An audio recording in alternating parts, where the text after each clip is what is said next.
저희 조코피TV는 프리미엄 카드의 대표 파니니, 썬팅 필름의 새로운 패러다임을 선사하는 T9 필름, 고객의 차도 내 차처럼 꼼꼼하게 카스페이스와 함께합니다. 네, 반갑습니다. 조코피TV의 조현일입니다.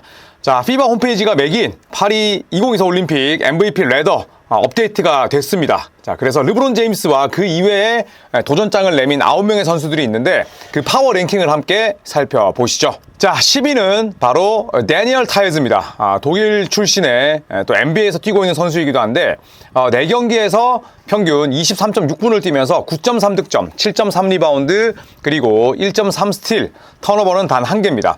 필드골 53.8%, 3점은 60%를 기록을 하고 있는데 일단 독일 대표팀이 결승에 오를 가능성이 높기 때문에 당연히 또 MVP를 차지할 공산도 커지겠죠. 숫자 자체가 엄청나게 뛰어나진 않습니다. 자, 하지만 아주 효율적이고요. 그리고 3점 성공률이 무려 60%입니다.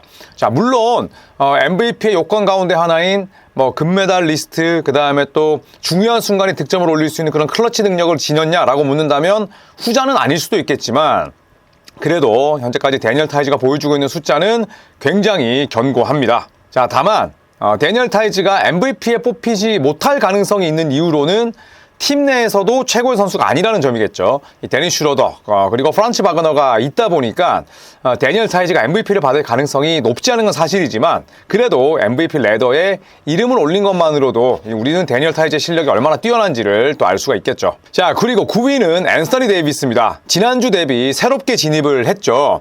자, 4경기 17.3분 뛰면서 9.5득점, 7.3 리바운드, 2.5 어시스트, 스틸 하나, 블락샷 1.3개, 그리고 턴오버는 단 하나도 없습니다.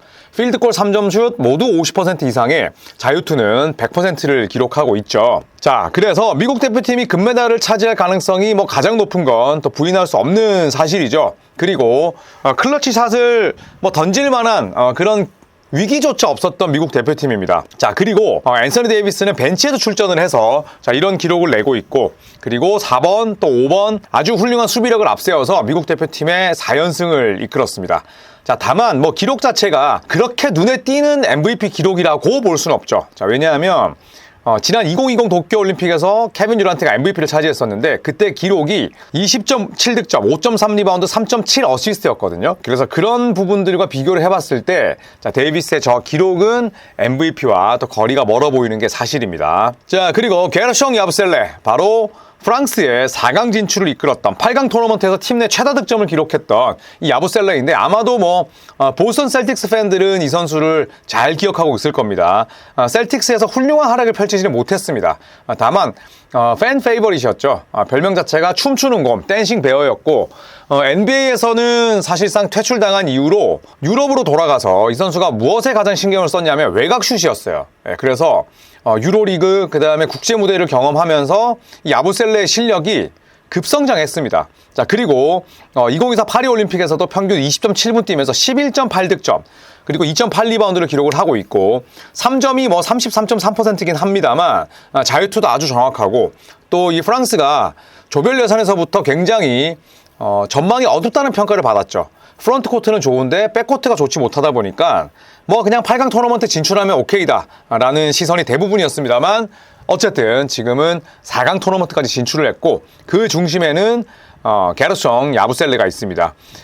지난 경기에서는 22득점 그리고 5개의 리바운드를 기록하면서 캐나다전 82대 73 승리를 이끌었고요. 자, 다만 야부셀레가 MVP에 뽑히고 그 다음에 파워랭킹을 높이기 위해서는 일단 결승 진출이 먼저 우선시 돼야겠죠. 네, 그 다음에 야부셀레가 물론 캐나다전에서는 22점을 기록을 하긴 했습니다만 반대로 브라질전과 독일전을 합쳐서는 단 12점에 그쳤습니다. 네, 그만큼 득점력이 꾸준하다고 볼 수는 없기 때문에 야부셀레가 파워랭킹 탑10에 든 것만으로도 본인 입장에서는 좀 의미 있는 일이 아닐까 그렇게 생각을 합니다. 자, 그리고 7위는 바로 빅터 웬반야마입니다. 웬반야마는 지난주 파워랭킹에서는 6위였는데 한 단계 내려갔습니다. 자, 평균 기록 자체는 평균 더블이죠. 14.5득점, 리바운드 11개, 어시스트 3.5개, 그리고 2.8 스틸, 1.8 블락, 1.3 실책. 진짜 어마어마한 기록을 내고 있죠. 필드골과 3점이 아쉬울 따름입니다. 야투 효율, 자유투도 64.7%니까 그렇게 뛰어나다고 볼 수는 없죠. 그러니까 기록 자체는 좋은데 야투 효율이 많이 떨어져 있고 이 부분은 피바 무대의 특징이라고도 볼 수 있지만 그만큼 프랑스 대표팀의 볼핸들러들, 패서들, 퍼실리테이터들이 웬반야마를 충분히 살리지 못하고 있다라고도 이해는 할 수 있습니다. 자, 그래서 웬반야마가 현재 7위에 머물러 있긴 합니다만 저 2.8 스틸 자체는 2024 파리올림픽에 참가한 남자 대표팀 선수 가운데 놀랍게도 전체 1위고요. 그리고 리바운드 11개는 니콜라 요키치에 이어서 전체 2위입니다. 그 다음에 효율성이 어마어마한데 이 효율성도 요키치, 야니스 아데토쿤보, 조시 호킨슨을 제외하면 가장 높아요. 그래서 웬바냐마가 지금 아데토쿤보랑 호킨슨은 아웃됐잖아요. 지금 남아있는 선수 가운데는 효율성이 전체 2위라는 뜻입니다. 자, 다만 웬바냐마는 역시나 지금 올라가 있는 4팀 가운데 전력은 가장 좀 떨어진다고 볼 수가 있어요. 그렇다면 결승으로 진출할 가능성이 가장 낮은 팀이라 볼 수가 있겠고, 그리고 이 웬바냐마가 지난 경기 캐나다전에서는 야투 10개 중에 2개, 자유투 6개 중에 3개밖에 넣지 못했습니다. 기록 자체는 풍부하지만 야투 효율 자체가 또 빅맨의 그것이라고 볼 수는 없기 때문에 거기서 조금 마이너스가 되지 않을까라는 생각입니다. 자, 그리고 MVP 레더 6위, 보그단 보그다노비치가 갑자기 툭 튀어나왔습니다. 지난주에는 파워랭킹에 아예 이름이 없었는데 무려 6위가 됐어요. 자, 4경기 평균 약 30분을 뛰면서 18.5득점, 4.5 리바운드, 4.3 어시스트. 굉장히 다재다능하면서도 평균 득점을 18.5점까지 끌어올렸습니다. 2020 도쿄올림픽에서는 듀란트가 MVP를 받았는데 그때 평균 20점 정도였잖아요. 거의 육박합니다. 턴오버 2.8개가 좀 아쉽긴 합니다만 필드골과 3점이 48%가 넘고요. 자유투가 무려 90.9%입니다. 자, 그리고 보그단 보그다노비치는 세르비아의 캡틴이죠. 세르비아를 이끌고 있는 정신적 지주라고 볼 수가 있고 또 3점슛 같은 경우에는 48%인데 평균 6개를 던지니 볼륨과 효율이 모두 다 뛰어나다고 볼 수가 있겠습니다. 자, 그래서 유일하게 보그단 보그다노비치의 MVP를 막을 수 있는 요인 가운데 하나는 팀 성적을 제외한다면 본인이 팀 내에서 두 번째 선수라는 점이죠. 니콜라 요키치라는 벽이 있기 때문에 일반적인 1옵션이 아니라 천상계의 요키치가 같은 팀의 1옵션이라면 보그단 보그다노비치가 그 1옵션이 요키치를 제치고 MVP를 받을 가능성은 낮지 않겠느냐. 자, 이게 유일한 걸림돌이긴 합니다만 세르비아 대표팀을 이끌고 있는 리더이자 또 정신적인 지주이기도 하고 이렇게 플로어 위에서 아주 좋은 활약을 펼치고 있기 때문에 피바 공식 홈페이지에서는 보그단 보그다노비치를 전체 6위로 올려놨습니다. 자, 5위는 프란츠 바그너입니다. 자, 프란츠 바그너도 새롭게 진입을 했습니다. 자, 그런데 기록 자체가 거의 2020년 도쿄올림픽 때 듀란트와 비슷합니다. 20.8득점, 4.5 리바운드, 어시스트 2개, 1.8 스틸까지 기록을 하고 있고요.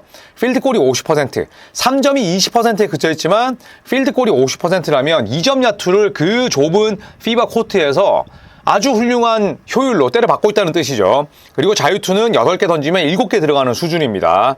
자, 그래서 바그너 입장에서는 충분히 결승까지 오를 수 있는 기회가 있습니다. 물론 홈콜 또 홈코트 어드밴티지를 지닌 프랑스를 상대해야 되지만 이 바그너의 활약 자체는 아주 훌륭하고요. 또 데니 슈러더, 모 바그너, 데니얼 타이즈, 요하네스 보이트먼까지 좋은 선수들이 차고 넘칩니다. 그런 측면에서 놓고 봤을 때 바그너의 MVP 가능성이 없다고 볼 수는 없겠죠. 자, 만약에 바그너가 정말 미국 대표팀을 꺾고 우승을 차지한다면 가장 큰 MVP 경쟁자는 동료인 슈러더겠죠. 아직까지는 독일은 슈러더의 팀이기도 하고 큰 경기 경험이 더 많은데 많은 전문가들이나 팬들이 무슨 얘기를 했냐면 프란츠 바그너가 그리스와의 8강전을 끝낸 방식에 대해서 이야기를 하더라고요. 끝까지 집중하고 또 평정심을 잃지 않고 경기 전으로 이런 인터뷰도 상당히 잘하는 선수로 프란츠 바그너가 아주 높은 평가를 받고 있는데 코트 안팎에서의 평판이 워낙 좋기 때문에 이런 부분들은 또 바그너의 MVP 등극 가능성을 높인다고 볼 수가 있겠죠. 자, 그래서 캠페인 슬로건이 프란츠 인 프랑스거든요. 네, 프랑스의 프란츠. 그래서 프랑스에서 뛰고 있는 이 프란츠 바그너의 활약이 워낙 좋다는 부분, 이 점도 좀 인상적입니다. 자, 4위는 늘 푸른 소나무인 고인물이죠. 케빈 듀란트입니다. 자, 듀란트의 기록 자체는 도쿄올림픽 때보다 많이 떨어져 있긴 합니다. 20점도 넘기지 못하고 있고 평균 14.8득점, 3리바운드, 2.3 어시스트, 출전 시간은 19.6분이고요. 스틸도 1.3개를 기록하면서 필드골이 60%, 3점이 62.5%, 자유투가 92.9%입니다. 60, 60, 90 클럽이에요. 210 클럽이니 뭐 효율 자체는 아까 우리가 잠깐 언급했었던 웬반야마와는 비교가 안 될 정도로 대단히 높습니다.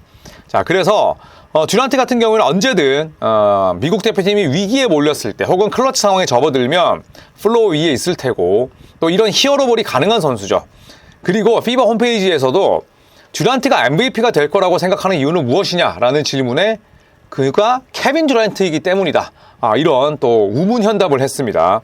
자, 그래서 과연 케빈 듀란트가 2회 연속 올림픽 MVP를 차지할 수 있을지 또 지켜봐야겠습니다. 자, 그리고 3위로 가보겠습니다. 데니스 슈러더인데요. 지난주 랭킹은 4위였는데 한 계단 올라갔습니다. 자, 4경기 31.1분을 뜁니다. 굉장히 많이 뛰는 거죠. 그리고 평균 18득점에 8.8 어시스트, 2.8 턴오버예요. 그러면 뭐 대충 어림잡아도 ATR, 어시스트와 실책 비율이 3대1이 넘습니다. 거기에다가 1.5 스틸, 퀵 핸즈, 뭐 액티브 핸즈라는 표현을 쓰는데 이 손이 굉장히 지금 바삐 움직이고 있어요. 스틸도 1.5개를 기록을 하고 있습니다. 4경기에서 스틸 6개. 더 놀라운 점은 슈로더가 180 클럽을 아주 넉넉하게 들고 있다는 점입니다. 필드골 51.9%, 3점 41.4%, 자유투는 100%. 이 키 작은 포인트 가드가 신경 쓸 부분이 많죠. 플레이메이킹도 있죠. 패스도 해야 되는데 거기에다가 야투 효율까지 180 클럽까지 지금 달성을 하고 있습니다. 자, 그렇다면 슈로더가 MVP를 차지할 가능성이 높은 이유는 무엇일까요? 자, 우선은 결승까지 진출할 가능성이 높고 그리고 당장 작년에 열렸던 2023 피바 농구 월드컵 MVP가 데니스 슈로더였습니다. 그러니까 세계의 무대에서 정말 뛰어난 선수들과 맞붙었을 때 가장 가치 있는 선수가 이미 된 경험이 있어요. 그래서 데니스 슈로더가 현재 파워랭킹 3위에 올라있고 만약에 정말 독일 대표팀이 우승을 한다는 가정 아래 MVP의 걸림돌이라는 표현은 그렇지만 가장 큰 장애물이 있다면 역시나 프란츠 바그너의 존재겠죠. 프란츠 바그너와 데니스 슈로더 집안 싸움이 될 가능성이 높은데 자, 그만큼 또 데니스 슈로더와 프란츠 바그너로 이어지는 원투펀치가 아주 훌륭한 독일 대표팀이다라고도 정리할 수 있겠죠. 자, 2위는 니콜라 요키치입니다. 자, 요키치 지난주 랭킹 3위였는데 2위로 올랐어요. 자, 평균 기록 자체는 4경기 29.8분 뛰면서 19.3득점, 11.8 리바운드, 7.5 어시스트. 어마어마하죠. 야, 그리고 평균 스틸이 2.5개입니다. 블락샷이 1개. 턴오버가 3.3개지만 이렇게 플로우 위에서 많은 일을 하는데 저 정도 실책은 세금으로 낼 수밖에 없습니다. 3점이 들어가진 않고 자유투도 NBA에서보다는 떨어지지만 필드골이 60.4%, 집중 견제를 받으면서도 야투 10개 중에 6개를 집어넣고 있습니다. 자, 그리고 효율성 같은 경우에는 전체 1위입니다. 그 다음에 리바운드 개수 전체 1위, 스틸 전체 2위, 그리고 어시스트 전체 5위. 각종 부분에서 정말 팔방미인 그 자체를 또 보여주고 있는 거죠. 자, 그렇다면 만약에 요키치가 MVP를 차지하지 못한다면 그 두 가지 이유는 무엇일까? 첫 번째는 당연히 세르비아가 우승하지 못하는 경우고 두 번째는 세르비아가 우승을 차지했는데 남은 2경기에서 보그단 보고다노비치가 미쳐 날뛰는 것. 자, 이 두 가지인데 그만큼 니콜라 요키치는 세르비아를 넘어서 올림픽 무대를 완전히 이끌고 또 접수하고 있다라고 볼 수 있겠죠. 자, 1위는 지난주와 마찬가지로 르브론 제임스입니다. 자, 르브론 제임스 4경기 20.5분 딱 절반만 뛰면서도 13.8득점, 5.8 리바운드, 7.8 어시스트, 1.3 스틸이고요. 턴오버가 4.3개로 많긴 한데 지금 미국 대표팀에서 플레이메이킹을 도맡아 하는 선수 르브론과 할리버튼밖에 없어요. 그런데 할리버튼은 팀 내에서 출전 시간이 가장 적은 선수고 르브론 제임스가 각종 볼 핸들링, 그 다음에 하프코트까지 볼 운반, 세트 플레이에서 또 공격을 관장하는 그런 역할을 하기 때문에 턴오버는 많을 수밖에 없다. 물론 그 수치가 좀 생각보다 더 많긴 하지만 이런 스탯 라인을 기록을 하고 있는데 저 정도 실책은 요키치와 마찬가지로 충분히 세금으로 낼만하다라고 생각을 합니다. 자, 요키치보다는 평균 득점이 떨어지지만 역시나 파워랭킹 1위에 올라있는 가장 큰 이유는 미국 대표팀의 우승 가능성이 높기 때문이고 또 르브론 제임스가 지금 저 부록의 나이에도 여전한 생산력을 내고 있기 때문이죠. 이번 미국 대표팀은 지난 2020 도쿄올림픽 대표팀보다 훨씬 더 압도적입니다. 훨씬 더 위기를 덜 맞이했고요. 클러치 타임이라는 게 존재하지 않았어요.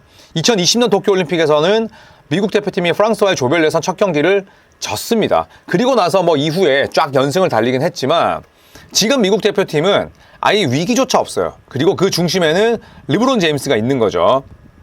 자, 다만 만약에 르브론 제임스가 파워랭킹 1위인데 MVP를 받지 못하는 경우의 수는 무엇일까요? 라고 묻는다면 우선 미국 대표팀의 우승을 우리는 깔고 놓고 봅시다. 그랬을 때 올림픽 결승, 그러니까 금메달 결정전에서 농구 역대 가장 많은 득점을 올리고 있는 선수가 누구냐면 르브론 제임스의 절친한 동료인 케빈 듀란트입니다.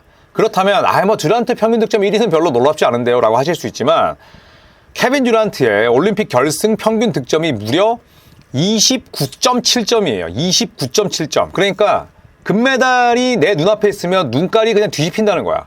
29.7점은 NBA 파이널에서 이 정도 득점 올려도 위대하고 엄청나다는 얘기를 하잖아요. 그런데 29.7득점을 올림픽 결승에서 기록한 선수가 듀란트이기 때문에 이 부분이 좀 걸림돌 아닌 걸림돌이 될 수 있다라는 거죠.